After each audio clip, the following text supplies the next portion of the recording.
Season 3.5 has completely shaken up the tank meta in Marvel Rivals, well, kinda, and if you're still locking in your old comfort pick without thinking, you might be throwing. The best tank for you isn't just about raw tier rankings, it's about your playstyle, your team's comp, and how you can actually carry fights. Today I'm breaking down exactly which Vanguard you should be looking to play right now, who dominates in the current patch, and why picking the wrong one could honestly cost you the game. While you're at it, don't forget to hit the like button and subscribe to the channel. We're pushing for 20,000 subscribers before my birthday in September. That would really mean everything to me. But regardless, let's dive straight in. Now, when it comes to Season 3.5, honestly, a lot of the Vanguards are a lot more playable now, whereas in previous seasons, it only felt like 2 or 3 Vanguards were really playable at a high level. So what's the point of this video? Well, I'm going to give you my recommendations of what Vanguards you should be looking to play for Season 3.5. Of course, everybody has their own opinions, which is perfectly fine, but these are the most Vanguards I feel have the most impact right now. Now, for the first 2 Vanguards in Marvel Rivals Season 3.5, the ones that are always going to be the standout is Emma Frost and Magneto. Now, I don't need to go into a ton of detail or super in-depth about these 2 Vanguards and why they're so strong. Look, the characters haven't been changed since their release, and frankly, Emma Frost received some nerfs, but no nerfs were crazy enough to warrant this character dropping out of the S tier category. The character is absolutely insane, one of the best Vanguards in the entire game.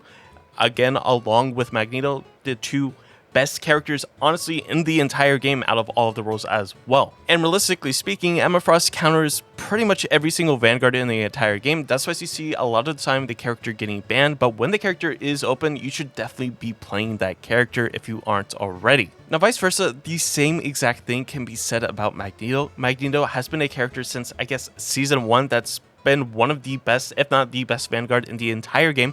This is about the sheer amount of damage, what his ultimate can do, whether it's actually going for elimination on a enemy strategist's ultimate, or just absorbing a ton of damage for your team, whether it's in Iron Man ult or any other of these projectile flying ultimates. And honestly, to be quite frank, the character is just straight up broken.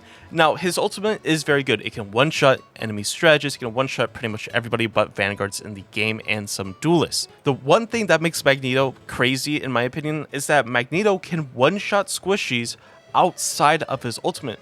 By doing a left click into a right click with the animation cancel followed up by another left click, you can pretty much delete anybody. Now, that shouldn't really be a thing for a Vanguard.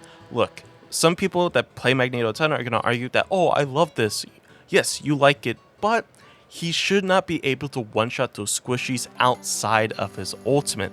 He definitely maybe needs some tweaking with his damage, but overall, this character is such a staple character that he's probably not going to get changed for quite a while, so I highly encourage you picking up Emma Frost and Magneto. In my eyes, they're kind of like the poster Vanguards of this game. Now, the third Vanguard on the list for me has to be Groot this season for Season 3.5.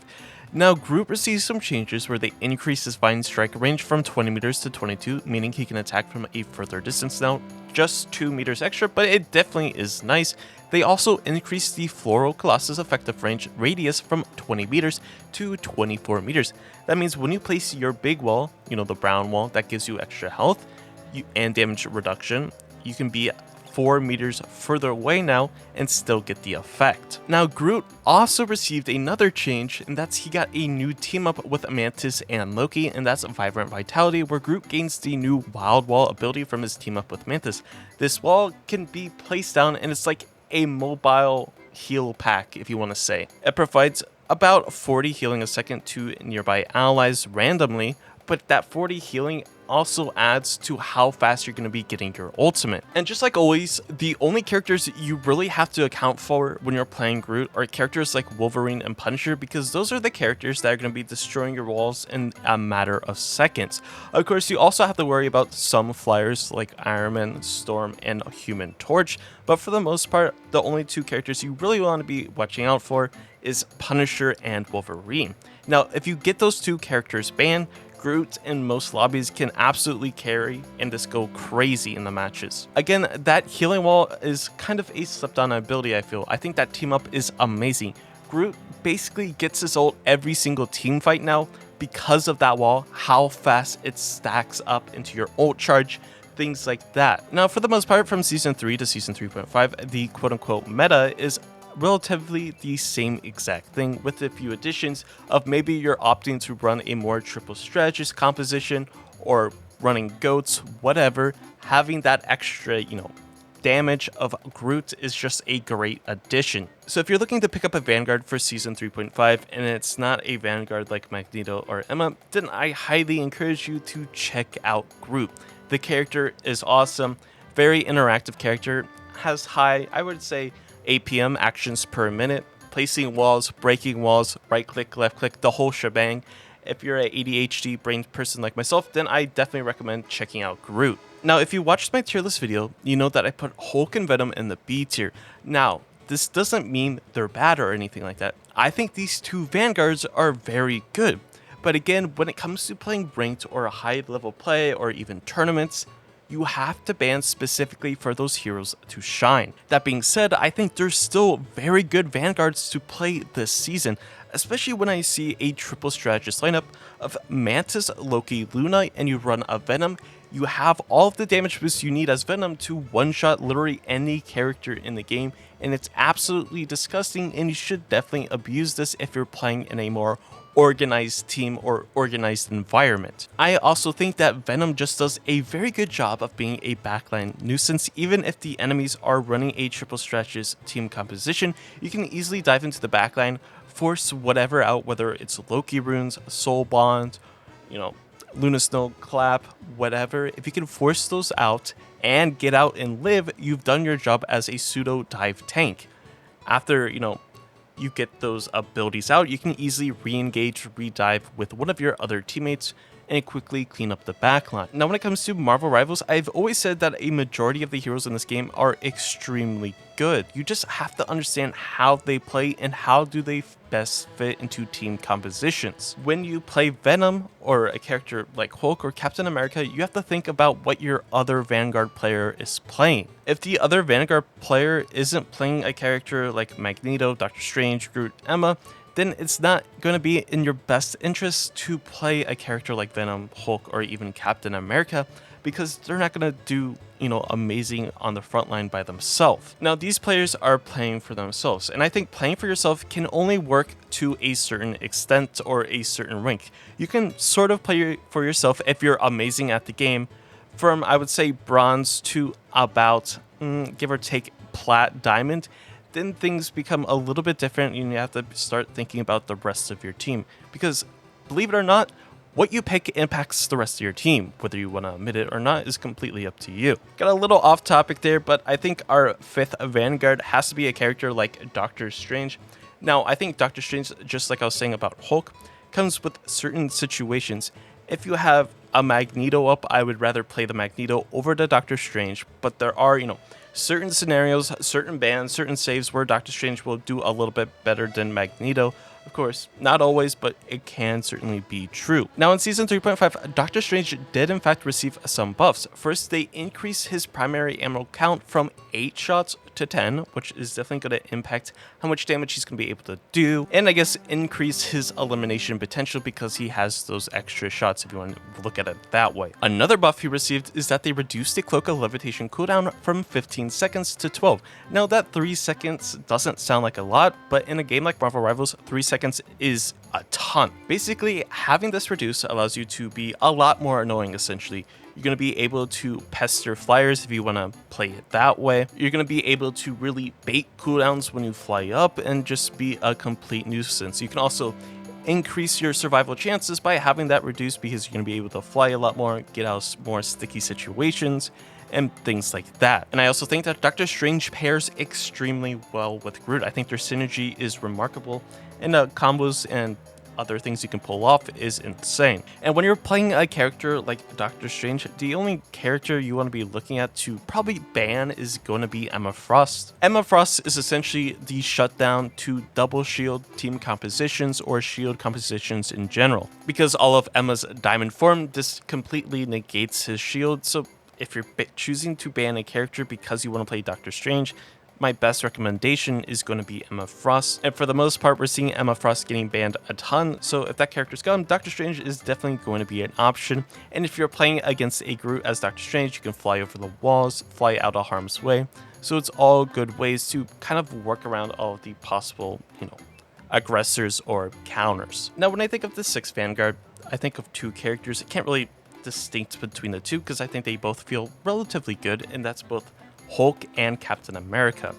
Now, these 2 Vanguards are kind of in the similar boat.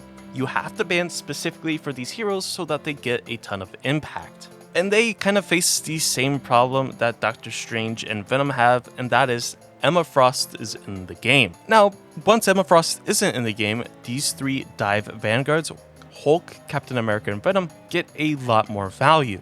But you do have to account for if there's a Groot on the enemy team.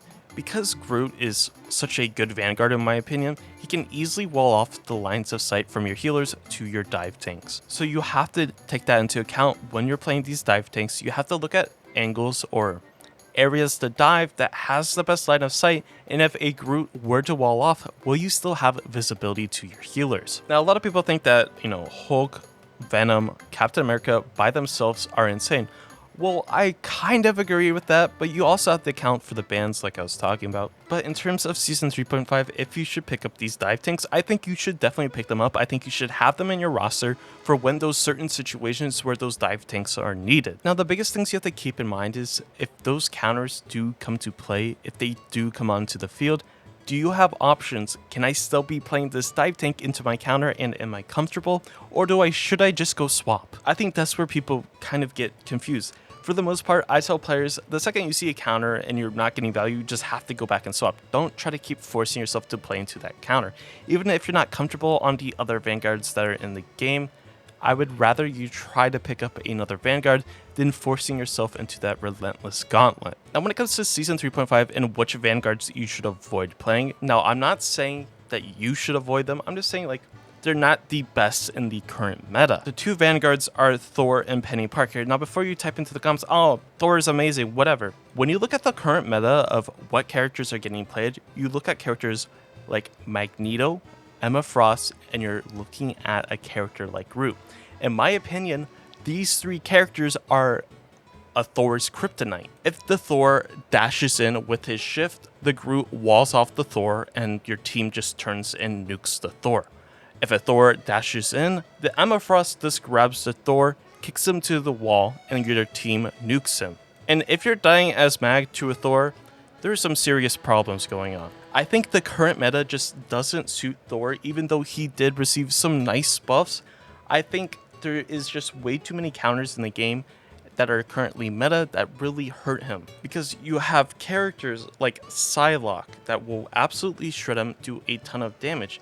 You have to think about other characters like Phoenix. You have to think about characters like Hela, Punisher, Winter Soldier, all these quote-unquote meta heroes. You also think of Human Torch. Now, yes, Thor can fly up and, bring him down, immobilize him or displace him, whatever you want to call it. But the Human Torch, if he's receiving enough care from his strategist, will absolutely shred down the Thor, even if you play it right. Now, I'm not saying, again, Thor is horrible or unplayable. He's just playing the game on hard mode, essentially. Now, again, I'm not saying you shouldn't play Thor, or if you're playing Thor, you're the worst player in the world. I'm just saying it's going to be a lot harder for you to get value in comparison to some of the other Vanguards in the game. But of course, this is all my opinion. Now, the other Vanguard I would avoid is the other one I haven't talked about, and that's Penny Parker. Now, Penny Parker, in my opinion, is a super situational Vanguard. She can only be really played in certain scenarios. If you're first holding a map like Araco and you're holding the corridor, maybe you can do something as Penny. If you're playing goats on Midtown, which is 3 Vanguards, 3 strategists, then maybe you could opt to be playing a Penny. But again, I would go for 3 other Vanguards probably. I just don't think the character gets a lot of value. Now, you could sit here and say, well, the character has one of the highest win rates. Well, yes, that is certainly true, but that's because really nobody plays her. And you also have to kind of think about the current meta. We see a lot of Phoenix getting played still. Penny does not do well into Phoenix if she has all of her nests down. Yes, you can pick them up in a split second and then replace them, but majority of the time most Pennies don't do that, so the Phoenix will get immense value in her ultimate and just completely destroy, her spider nests or whatever they're called. And say you ban, Phoenix and you want to play Penny Parker, well then you have to account for characters like Punisher, like Winter Soldier, like all these other counters or other Vanguards you have to be worrying about. In my opinion, Penny Parker is one of those high risk to little reward type of characters. It's an extremely high risk to play this character, but in the right hands, you can get some value out of it. I'm not saying the character is absolutely horrible and you shouldn't play it, and saying that all Penny players are horrible at the game. No, that's not what I'm saying. I'm just saying that it's going to be harder for you to get value in Season 3.5 because of certain stipulations and certain bans you have to account for. And I just feel like there's way too many obstacles to try to maneuver around to be able to get a ton of value on this character. But if you manage to miraculously get around all of that traffic and avoid all the chaos and be able to get a ton of value on Penny Parker, then good for you, because honestly, it's very hard to get value on Penny Parker, especially with all the characters in this game. So when it comes to what Vanguards you should probably be looking to avoid in Season 3.5, unfortunately it's going to be Thor and Penny. Now I'm not saying you can't play them, you can certainly play them, but it's just going to be a little bit harder in comparison to probably all the other Vanguards in the entire game. But anyways, that was my opinion on what Vanguards you should be looking to play in Season 3.5 and what Vanguards you should be looking to avoid. And let me know in the comments down below what Vanguard you're playing in Season 3.5. I would love to hear what you have to say. Don't forget to hit the like button and subscribe for more Marvel Rivals content every other day. But regardless, I hope you have a safe and great day, and I'll catch you in the next one.